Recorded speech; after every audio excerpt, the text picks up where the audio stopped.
सो दोस्तों welcome to money stocks. तो इस वीडियो के अंदर हम लोग बात करने वाले हैं मल्टीपल स्टॉक्स के बारे में। तो चलिए सबसे पहले हम लोग डिस्कस करेंगे टाटा मोटर्स के बारे में। तो बेसिकली कंपनी का परफॉर्मेंस अगर आप देखोगे तो कंपनी के द्वारा नई के बराबर हमें परफॉर्म किया और 870 रुपये के आसपास हमें कहीं ना कहीं टाटा मोटर्स की क्लोजिंग नजर आ चुकी है। अगर आप इनका ड्यूरिंग द मार्केट भी ओवरऑल चार्ट अगर आप ऑब्जर्व करेंगे तो चार्ट के अंदर दोस्तों कोई ऐसा मूवमेंट हमें कंपनी के द्वारा परफॉर्म नहीं किया। मार्केट इतना ज़्यादा बुलिश नज़र आ रहा था, इतना शानदार तरीके से मार्केट के अंदर तेजी था। ऊपर से सभी के सभी आईटी सेक्टर की कंपनीज की वजह से बहुत ही ज़्यादा हमें मार्केट बुलिश नज़र आ रहा था। तो कहीं ना कहीं अगर आप देखा जाए तो टाटा मोटर्स के अंदर दोस्तों तेज़ी क्यों नहीं आया, उसके पीछे का रीज़न एक ही है कि टाटा मोटर्स का अगर आप लगातार पिछले 6 महीने का परफॉर्मेंस देखोगे, पिछले 1 सालों का परफॉर्मेंस देखो, ऑलमोस्ट हमें कंपनी के द्वारा पिछले 1 सालों में कंपनी के द्वारा कितना है 100% से भी ज़्यादा का रिटर्न कंपनी ने प्रोवाइड किया है। और निफ्टी 50 में से टाटा मोटर्स ऐसी पहली कंपनी है जिस कंपनी ने 2023 के अंदर शेयर होल्डर्स को 100% से भी ज़्यादा का रिटर्न्स हमें प्रोवाइड करके दिया हुआ है। तो कहीं ना कहीं देखोगे तो इतना ज़्यादा कंपनी अगर दोस्तों रिटर्न्स आपको प्रोवाइड करती हुई नजर आई है ना, तो थोड़ा थोड़ा बीच में कंपनी क्या करेगा, पॉज लेगा। जैसे कंपनी ने 600 रुपये के आसपास अच्छा खासा पॉज लिया था, वैसे कंपनी क्या करेगा, थोड़ा बहुत पॉज लेगा और फिर आने वाले समय के अंदर रिटर्न देगा। लेकिन अभी टाटा मोटर्स का मोमेंटम अगर आप देखोगे तो लगातार बुलिश वे में ड्राइव होते हुए नजर आया है। और टाटा मोटर्स इस कंपनी के ऊपर में पहले भी बहुत ज़्यादा बुलिश थे और पहले भी बहुत बार हमने डिस्कस किया था। आप सभी को पता है, जो लोग इस चैनल को फॉलो करते हैं, हमने टाटा मोटर्स इस कंपनी को 500 रुपये के आसपास खरीदारी किया था। जब कंपनी के द्वारा बिग बार कैंडल का एक ब्रेकआउट हुआ था ना, उस वक्त हमने खरीदारी किया था। तो उस वक्त जिन लोगों ने खरीदारी किया होगा ना, उनको बहुत अच्छा खासा बेनिफिट मिल रहा होगा। कहीं ना कहीं अगर आप देखोगे तो टारगेट भी दिया गया है। तो चलिए एक एक करके खबर के बारे में डिस्कस कर लेते हैं। कंपनी के अंदर ढेर सारे अपडेट्स है दोस्तों, और हर एक अपडेट्स बहुत ज़्यादा बुलिश था। कंपनी के अंदर तेजी भी आ सकती थी, लेकिन कंपनी के अंदर तेजी नहीं आया। लेकिन मंडे के दिन अच्छी खासी रैली हमें टाटा मोटर्स के अंदर नजर आ सकती। चलिए खबर के बारे में डिस्कस कर लेते हैं। देखिएगा, आप सभी को पता होगा, जो लोग इस चैनल को फॉलो करते हैं ना, ये न्यूज़ के बारे में आपको पता होगा कि टाटा मोटर्स ने क्या किया था, एक सनन प्लांट को एक्वायर किया था फोर्ड के, यानी कि जो फोर्ड का प्लांट था इंडिया के अंदर, उस प्लांट को 725 करोड़ में एक्वायर हमें किया गया था। यहाँ आप देख सकते हो कितना 725 करोड़ में ये एक्वायर किया गया था जैन 2023 में। तो अभी दोस्तों मैं न्यूज़ आपके साथ क्यों शेयर कर रहा हूँ, ये न्यूज़ हमें आज के दिन का है और एकदम फ्रेश अपडेट है दोस्तों। इस न्यूज़ के अंदर ये कवरअप किया गया है कि कंपनी के द्वारा जो सनन प्लांट यानी कि फोर्ड का जो एक्वायर किया था, उस प्लांट के अंदर कंपनी क्या कर रहा है ना, बहुत ही जल्द बहुत सारा प्रोडक्शन मैन्युफैक्चरिंग करने वाला है, बहुत ही ज़्यादा प्रोडक्शन इंक्रीज करने वाला है। और नए टेक्नोलॉजीज के साथ साथ ये इम्प्लीमेंटेशन होने वाला है। उसके साथ साथ जो सदन का जो प्लांट है ना, उस प्लांट के अंदर ऐसे भी दोस्तों मॉडिफिकेशन किया गया है। थोड़ा बहुत इन्होंने क्या किया है, अपना मॉडिफिकेशन किया है, अपने हिसाब से प्लांट को थोड़ा बहुत डिज़ाइन किया है। तो ये जो सनंट वाला जो प्लांट है, उस प्लांट के अंदर कंपनी क्या करने वाला है, the Tata son to set up lithium ion battery facility in सनंत।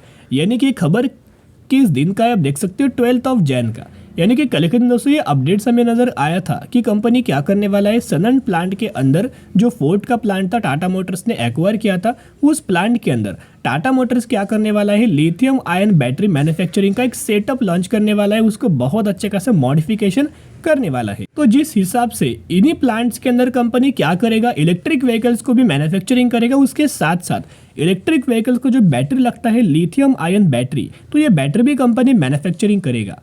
अब ये प्रोडक्शन कैपेसिटी अगर बढ़ाना चाहता है, मॉडिफाई करने वाला है, तो इनका इम्पैक्ट किसके ऊपर आएगा दोस्तों, इसका इम्पैक्ट आएगा सेल्स के ऊपर। तो कंपनी का सेल्स क्या होगा, इंक्रीज होगा या फिर डिक्रीज होगा?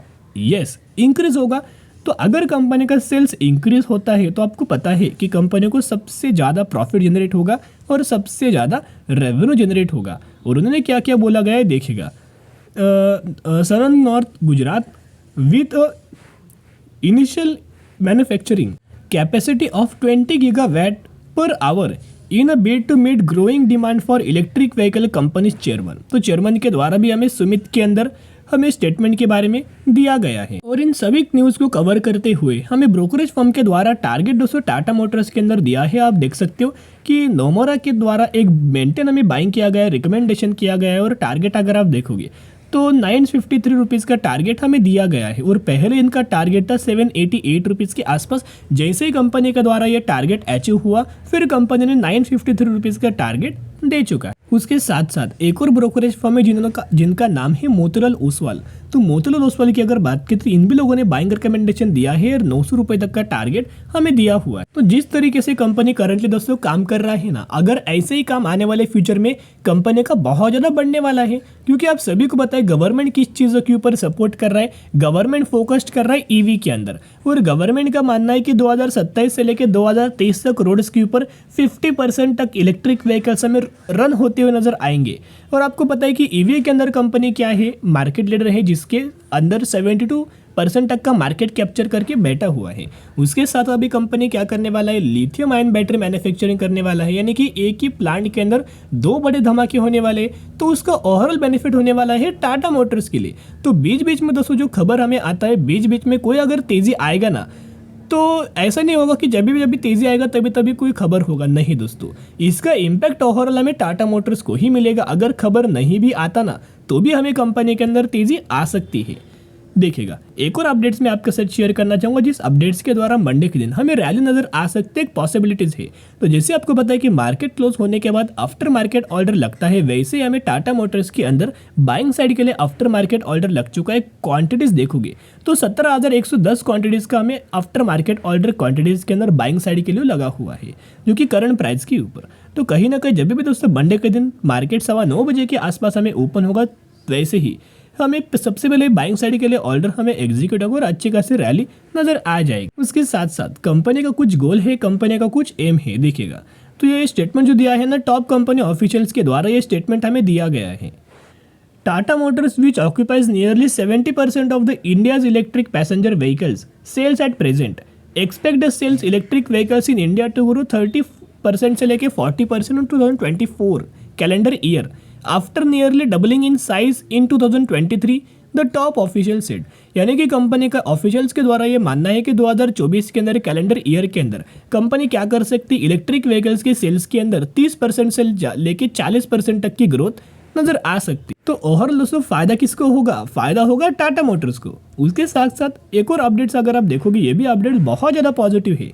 देखिएगा, Tata Motors is opening up new electric vehicle exclusive showrooms and experience centers at its scratches out a new electric vehicle brand identity. It aimed to open more than 50 such electric vehicle stores facility in next 12 to 18 months।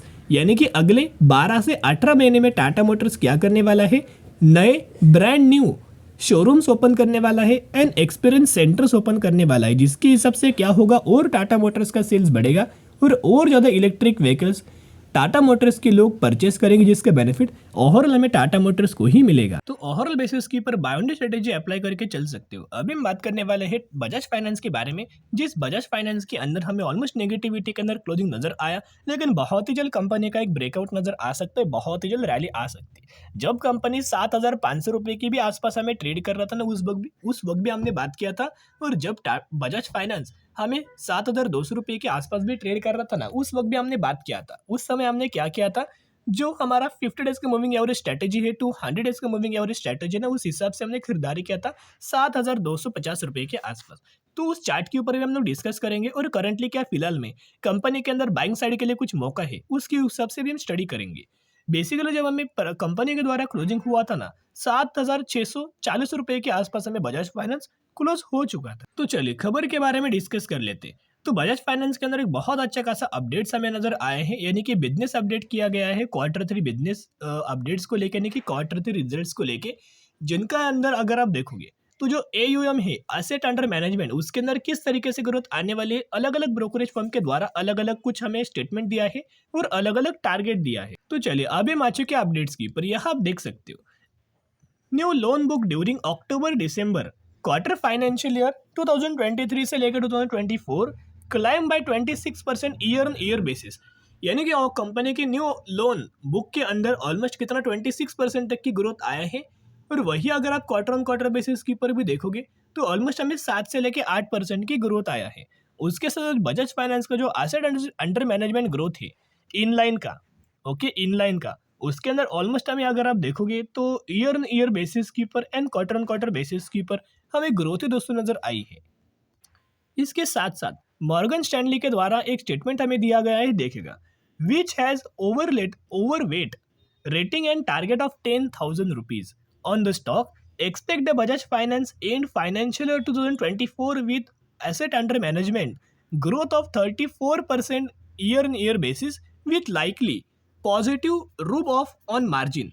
यानी कि कहीं ना कहीं अगर आप देखोगे इनका यही हमें मानना निकल के आ रहा है, कंपनी का जो रिजल्ट्स आ सकते हैं, एसेट अंडर ग्रोथ आ सकता है, एसेट अंडर मैनेजमेंट उसके अंदर 34% तक की ग्रोथ आ सकती है ईयर ईयर बेसिस के ऊपर, और इसी के द्वारा 10,000 रुपीज तक का टारगेट हमें दे चुके हैं। और अगर आप बजाज फाइनेंस का म्यूचुअल फंड्स का डेटा देखोगे, ये अपडेटेड डेटा है दोस्तों, ये कोई पुराना डेटा नहीं है। आप देख सकते हो कि दिसंबर महीने का डेटा है जिसके अंदर 94 म्यूचुअल फंड्स की खरीदारी एंड 73 म्यूचुअल फंड्स की बिकवाली नजर आ रही है। लगातार बजाज फाइनेंस के अंदर म्यूचुअल फंड्स लगातार दोस्तों खरीदारी हमें कर रहे हैं। तो चलिए अभी हम बात करेंगे टेक्निकल चार्ट पैटर्न के बारे में। देखिएगा, ये टेक्निकल चार्ट सभी को पता होगा, ये येलो इंडिकेट्स क्या करता है 50 डेज का मूविंग एवरेज, और एक ग्रे लाइन इंडिकेट्स क्या करता है 200 डेज का मूविंग एवरेज। तो जब भी कंपनी मूविंग एवरेज के आसपास आता है ना, तभी तभी कंपनी के अंदर अच्छे खासा सपोर्ट लेवल लिया जाता है, और तभी तभी कंपनी के अंदर अच्छी खासी तेजी आता है। कहीं ना कहीं कौन से लेवल्स के आसपास हमने बजाज फाइनेंस को डिस्कस किया था, जब बजाज फाइनेंस इसी लेवल्स के आसपास हमें ट्रेड कर रहा था ना, लेवल था 7,200 रुपये के आसपास। जो लोगों को ये चैनल जो लोग डेली फॉलो करते हैं उन सभी लोगों को पता होगा कि हमने 7,200 रुपये के आसपास कहीं ना कहीं हमने आपके साथ शेयर किया था, एनालिसिस किया था कि यहाँ से तेजी आने वाला है, और 7,200 से लेके कंपनी अच्छे खासा आगे हमें तेजी के अंदर बढ़ रहा है। तो कहीं ना कहीं अगर आप देखोगे अभी दोस्तों निवेश करने का सही मौका है। एक बार ये लाइन कंपनी क्रॉस करता है, आप देख सकते हो ऊपर बहुत अच्छा खासा टारगेट हमें दिया जाता है, और अभी कंपनी इस पॉइंट के आसपास ट्रेड कर रहा है। आने वाले फ्यूचर में बहुत अच्छे खासी तेजी आने वाला है। उसके साथ साथ बजाज फाइनेंस का Q3 का रिजल्ट भी आएगा, तो हर एक रिजल्ट के अंदर कंपनी अच्छा ही परफॉर्म करता है, जिस हिसाब से 10 से 15% तक की तेजी नजर आ ही जाता है। तो रिजल्ट्स आने से पहले एक बहुत बड़ा धमाका हो सकता है। जरूर कंपनी के अंदर बायोंड स्ट्रेटेजी अप्लाई करना, ये आखिरी मौका होगा। जैसे आपको अभी इन्फोसिस के अंदर निवेश करने का मौका नहीं मिला, विप्रो के अंदर निवेश करने का मौका नहीं मिलेगा, जो प्राइस रेंज हम पहले नजर आ रहा था वो आने वाले फ्यूचर में नहीं मिलेगा। तो कहीं ना कहीं अगर आप देखो कि बजाज फाइनेंस के अंदर अभी भी मौका है, तो 100% इस मौके को ग्रैब करना। चलिए अब हम डिस्कस करने वाले हैं अगले कंपनी के बारे में, जिसका नाम है त्रिशक्ति इंडस्ट्रीज। 180 रुपए के आसपास हमें ट्रेड कर रही है, और ऑलमोस्ट कंपनी के द्वारा 270% तक का रिटर्न बना के दे चुका है। यही वो कंपनी है जिसके अंदर 1:5 रेशियो का स्पीड अनाउंसमेंट किया है, एक के बदले 5 शेयर आपको मिलने वाला है। तो जरूर कंपनी के बारे में स्टडी एनालिसिस कर सकते हो। तो चलिए आज के लिए इतना ही। अगर आपको ये वीडियो पसंद आए तो जरूर वीडियो को लाइक और चैनल को सब्सक्राइब कर सकते हैं। फिर मिलेंगे, बाय।